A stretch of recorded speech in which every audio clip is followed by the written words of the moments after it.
So how do you like my lighting setup? A couple of soft boxes to light me up here and some headlight here, microphone just outside so you can't see it, and then a background here. I'm not sure about the background.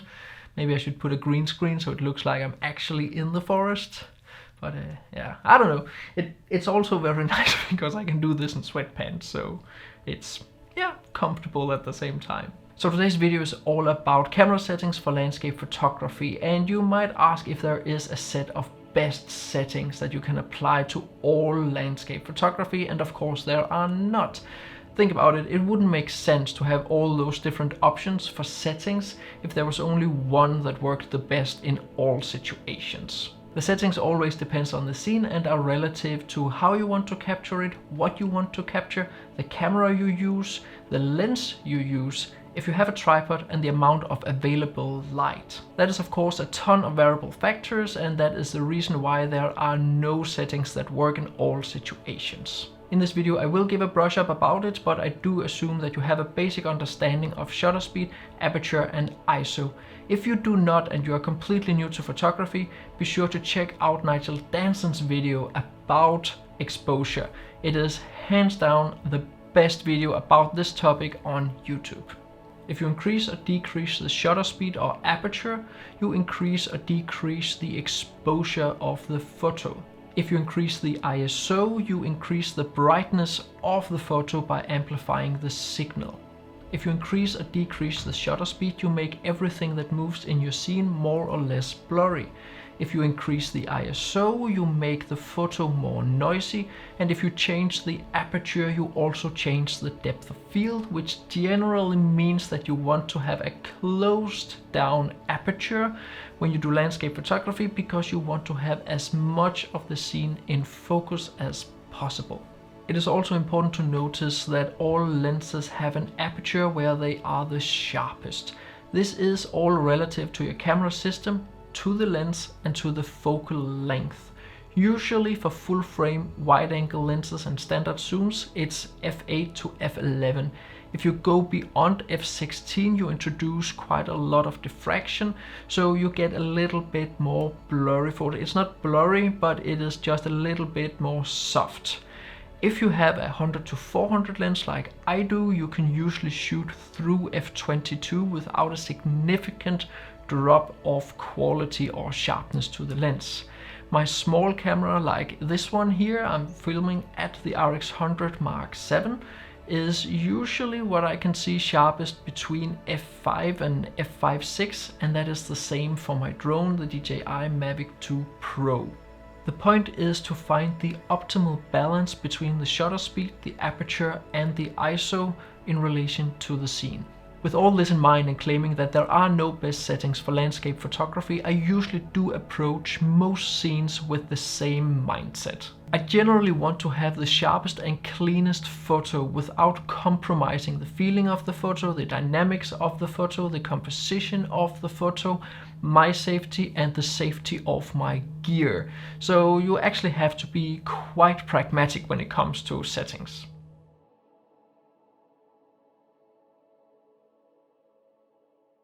So usually when I approach a scene, I usually always shoot with ISO 100 or ISO 50. ISO 100 is the base ISO of my camera, and ISO 50 is an extended low ISO, which means that you overexpose with one stop and then the camera pulls back that brightness of the photo. This should theoretically give a cleaner photo in regard to noise, but you lose a little bit of dynamic range. Well, exactly one stop of dynamic range in the highlights. The rule of thumb is to have as low an ISO as possible as to get as clean a photo as possible. Thereafter I analyze the scene for what aperture I will need. I usually go for f8 to f11 just to get the sharpest possible photo. However, I usually do have a quite deep depth of field, so I usually stop down to f16 just to have everything in focus. If that is not possible, then I might consider focus stacking or go all the way to f22, but it depends on the scene and the conditions. And I usually just let the shutter speed be what I need it to be to get an optimal exposure. However, if the scene has a lot of movement, such as with a seascape or at a waterfall, or there's a lot of wind that shakes the camera, I need to take the shutter speed into consideration. If I need a specific shutter speed and I am overexposing the scene, I usually try to balance it out using filters. If that is not possible, I try to change the aperture without compromising the depth of field. And lastly, I try to adjust the ISO just a little bit without introducing too much noise. If I have maxed out the threshold of either my depth of field or ISO, I have to go back and rethink the shutter speed and my entire setup. You usually do have a wide range of settings you can use without actually changing the outcome of the final photo, and you can push most modern RAW files quite a lot in regard to brightness and noise reduction in the editing phase. What you cannot fix in post-processing is the depth of field or a photo which is out of focus. Blurry photos are also extremely hard to fix, and usually the result is not satisfying. So when it comes to the settings, the depth of field is quite important to make sure that you have everything in focus that you need to have in focus. And in regard to exposure, the most important thing you need to remember is just to have your information within the histogram. Be sure to get my ebook about composition landscape photography if you want to know more about that subject. I cover all the basic principles of composition in an easy to understand format with tons of examples. You can get it down in the description, or also down in the description you can check out the free light version by signing up for my newsletter.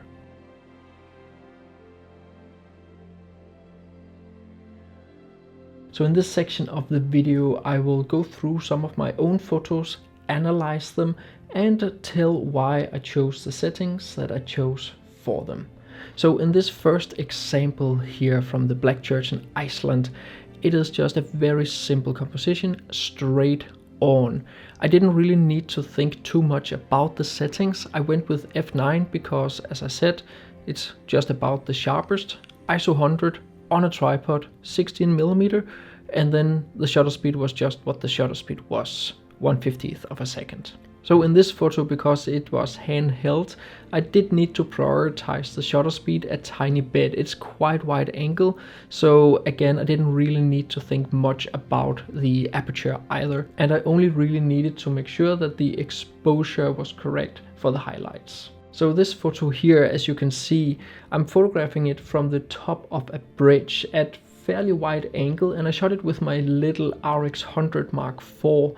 I didn't really have to think about the depth of field, and I'm pretty sure I shot this at auto. So the camera just went to f1.8 and an ISO of 125 and 100th of a second at 24mm, and it just works like that. There's nothing in this scene that you would really need to think much about. Like, it could have been shot at like f8 or f5.6 or whatever at another shutter speed, and it wouldn't have changed anything. So this photo is quite interesting because whenever you have a reflection, you actually do not need to shoot with an aperture which is closed down, because the foreground reflection is the same aperture as what you need for the background. So technically there isn't really a foreground in this photo here. I could have probably shot it at f2.8 and it wouldn't have mattered. So just by stopping down I made the photo a little bit sharper, and I can honestly not remember if I needed to use a filter or not. I probably did when it is f4.5 and 30 seconds, but because this is only the blue hour, it's not during night.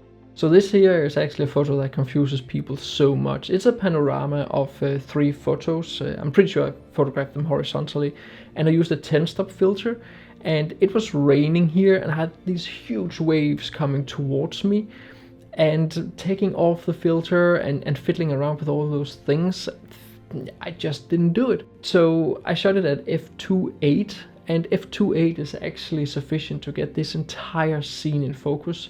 In regard to sharpness, it's a tiny bit soft, but it's only like 30 megapixels on a 5D Mark III, so it's not like something which is super important to have super sharp, because you don't really have that many megapixels to work with anyway. And as you can see on the foreground, long exposed waves, a short long exposure just to get the streaks in the waves. So in this photo here from the Faroe Islands, I was literally sitting in the waterfall, and I of course wanted the streaks from the water, but I really had to be pragmatic because I was like slipping down, and it was very, very wet and hard to get. So I just had to make sure, without fiddling too much around with the camera, that I had one shot which were in focus from front to back. And going to f/22 was just what I needed. I didn't need to use filters because I could go to ISO 50 and get 1.5 seconds of shutter speed.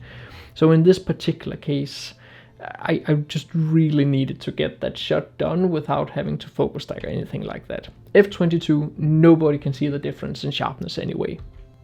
In this particular case, I am not sure if I used filters or not, but just to get this wave here, a short long exposure of 0.8 seconds, f/14 to get everything in focus from front to back at ISO 50.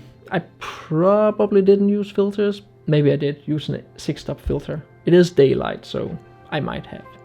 So this one here, this is a focus stacked version because I was all the way down at minimum focus distance. You can actually see that the very bottom of the photo is a little bit out of focus, even though I'm shooting at f/20. The reason why I decided to go with f/20 was simply just to make sure that I had as much overlap between my focus stacked photos as possible. Because the narrower my depth of field is, the more shots I have to take. And in this particular case, I had the tripod on this very, very thin sheet of ice that I didn't want to break. So each time I had to refocus and fiddle with the camera, there was a risk of me breaking this sheet of ice. And obviously I didn't want to do that. So I had to compromise the sharpness a little bit just to make sure that I didn't have to take as many photos and risk touching the camera as much as to break the ice.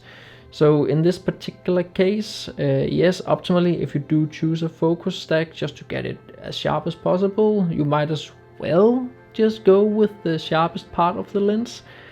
But in some cases, as in this one here, it made sense for me to go with f/20 instead. And a shot from the famous ice beach in Iceland here. When the water is on the way out is usually when you want to catch those streaks, and for me about 1 second usually works pretty well, between half a second and 1 second. And f/16, ISO 100, 14mm, and I'm pretty sure I also have a 6-stop filter on this one here. Again, it all depends on how much light there is, and here I'm shooting into the sun, which is hit a little bit behind some thin clouds, but I'm pretty sure I used the filter to get this all the way to 1 second. And in this particular case, the waves were on the way in, and here I find that about 1/3 of a second to 0.3 seconds usually works fairly well to catch the streaks. And then of course f/16 to get everything in focus, ISO 50, 12mm, and in this particular case I remember I didn't need to use the filter. In this shot from an ice cave, it is actually 2 photos, 2 exposures, 30 second at f/11 and ISO 3200 to get the ice cave and all the blues, but some of the highlights were a little bit blown, so I also went with a exposure of 15 seconds at f/11 and ISO 1600 to merge them together. And this just goes to show that sometimes there's simply just not enough light, and then you just have to up the ISO. And the reason why I went with f/11 was that then the ice cave is a little bit narrow, so I wanted to make sure that I got everything in focus from back to front. So the top of the ice cave was in focus, and I would rather want it to be in focus with a little bit of noise in it than not have it in focus and have a clean photo. So again, here it's a question about what you prioritize. So this photo here was one of those that was really, really hard because I needed to make some compromises.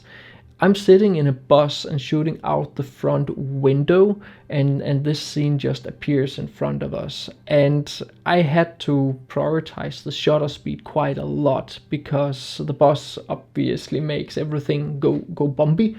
So, and not to move the camera or just catch the scene and get the sharpness, I really needed a fast shutter speed, which meant I had to take the aperture down. But shooting at 104mm means that the foreground does become a little bit out of focus, which is obviously dead in this particular case. So this photo here is actually two photos, one at 1/8 of a second for the foreground and one at 1/50th of a second for the background. And I'm pretty sure I also used a filter for the background here.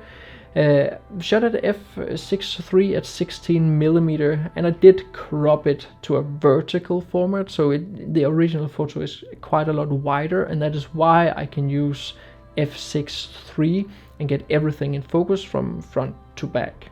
In this particular case, I wanted to catch the streaks also in the foreground here, but I wanted the fast shutter speed of the waterfall.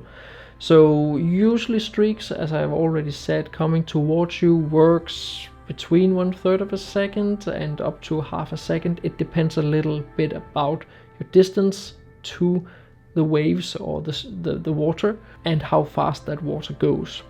So one shot for the foreground at 0.4 f16 ISO 112mm with a filter on, and one for the background where I got a fast shutter speed of the waterfall at 1/50th of a second, f14 ISO 100 again, but without the filter. So I had to take my big filter system out between these two photos, which itself is hard, and merging these two photos together, there's not a perfect overlap, but I managed to do it with the water and so forth. It's fairly easy two shots that you can merge, even though the pixels are not on top of each other when you work with them in Photoshop.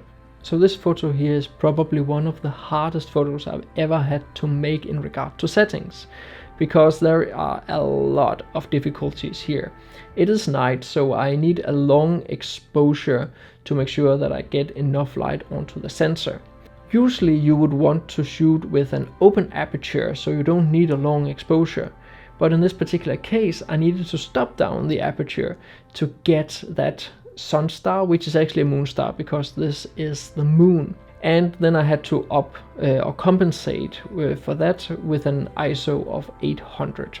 So what I had to do was I had to make sure that the moon was behind the arch when I started the exposure, and then I just had to wait for the moon to come out, hit the camera for a few seconds, enough for it to light up, and I could make sure to get that moon spike, sun star, moon star, and then stop the exposure. And that meant that I got this very long exposure to compensate for the closed down aperture, as to also get some details in the shadows.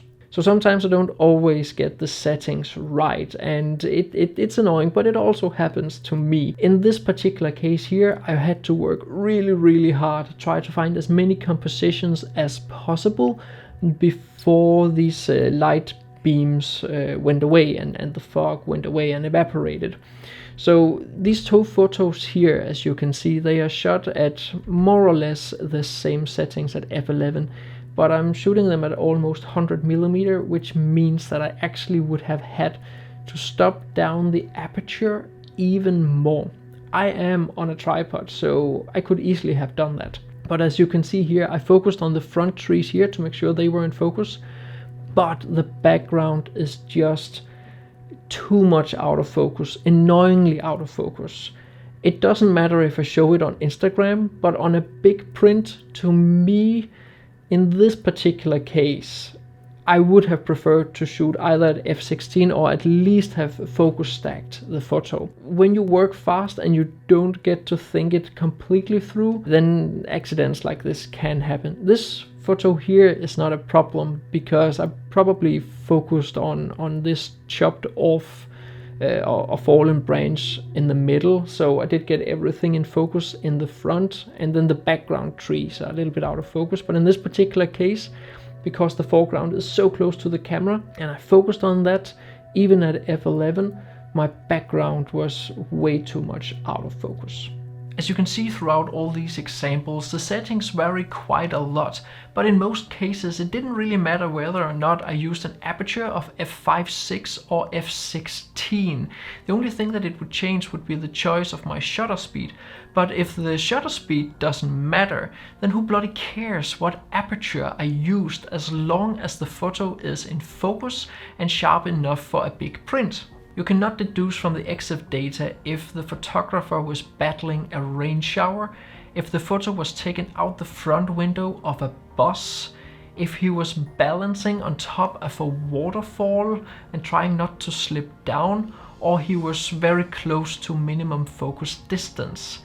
All these factors highly influence the settings that you choose. But if you do not know the context in which the photo was taken, then the EXIF data will just end up confusing you, or reduce your creativity at a certain scene because you think you can only photograph it in a certain way, because you have learned that you need to have the optimal settings, and if you don't, you will be ridiculed by other photographers.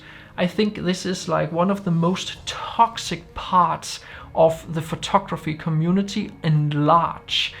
What camera brand you use, what settings you use, you have to do X, Y, and Z to be a great photographer is utterly bullcrap. So let's stop focusing so much on the settings. As you can see here, it is not that important that you use f5 or if you use f8. In the end, yes, the settings does help you to catch focus, get a clean photo and get a special blur in the water. But it's extremely rare, if not never, that you need to have some exact settings to get the photo. Even with the sharpest photo, your photo will still suck if you don't tell a story, inspire people, catch a special moment, or make a wacky composition. And composition is something that I focus a lot on in my landscape photography.